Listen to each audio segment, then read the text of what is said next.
Look at this. Disrespectful. This is a hate crime. You realize you guys are committing a hate crime right now? You guys, if this was a Quran, you would not have done that. You would not have done this if this was a Quran. Because you're so... That right there is a hate crime. That is a hate crime. That is ungodly. That is wrong. So after looking at this video, I immediately got pissed off because I was just like, what is wrong with you?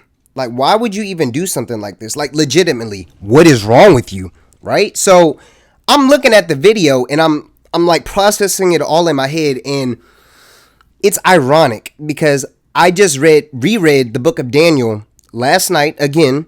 I read the book of Daniel, and there was multiple parts that stuck out to me, but the one that really stuck out to me the most was whenever Daniel was receiving his visions and everything.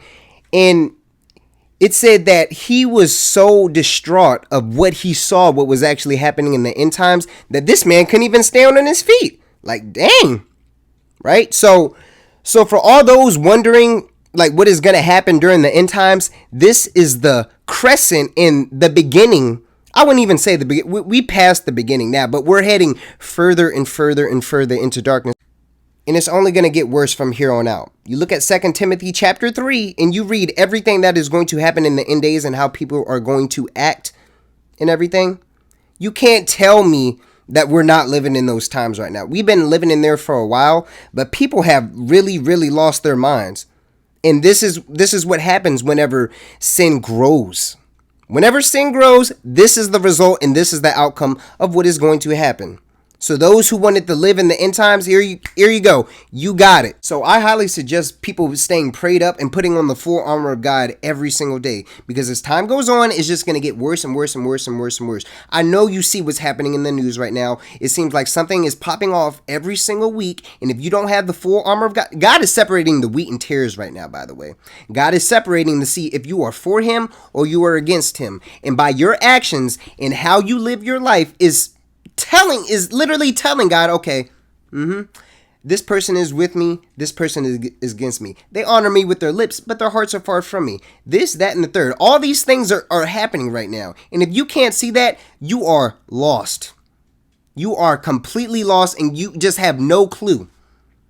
And you just have just a horrible mindset, by the way. Like I said this back 2 years ago. There is no more normal. Okay, we are living in the end times. This is the end times, and I'm not laughing like it's funny, but like bruh, like and throughout all my years of living, even though I'm still young, and just like reading and looking at history and whatnot, bruh, come on, man. People are just, their minds are just completely deluded. But this is prophesied in the Bible anyway, so it was prophesied to happen. But just seeing what is actually happening in this country, it's just like, dang, really? This is how you feel? This is how you think? Aren't you supposed to be with God? How you gonna leave God? Like it's like that, really? And that's exactly what happened whenever Jesus was about to get persecuted and crucified on the cross.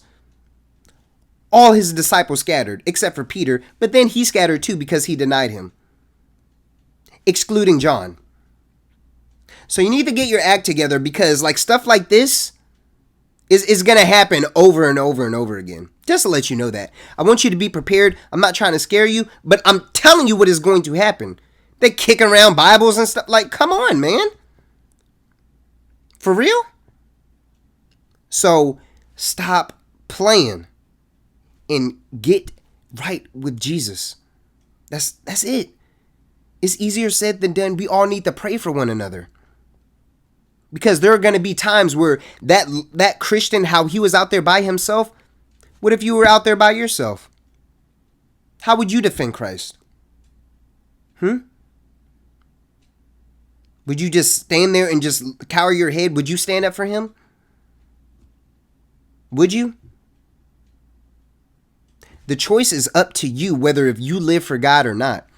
I say this all the time. This life is temporary. And I need a reminder of myself too. This life is temporary. You're not going to be here forever. No one wakes up and be like, "Yeah, I'm going to pass away at 3:23 p.m. today.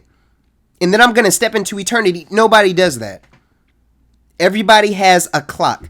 Tick, tick, tick, tick, tick, tick, tick, tick, tick.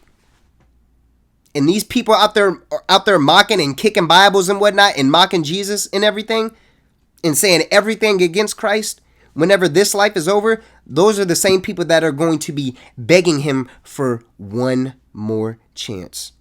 But once you step into eternity, that's it. You chose your destination. You chose what you wanted. God has given us grace and mercy every single day. Every single time that you open your eyes, God, thank you for another day. Thank you for another chance of redemption, of mercy, and grace. So get it together. Stay prayed up, because things will progressively get worse.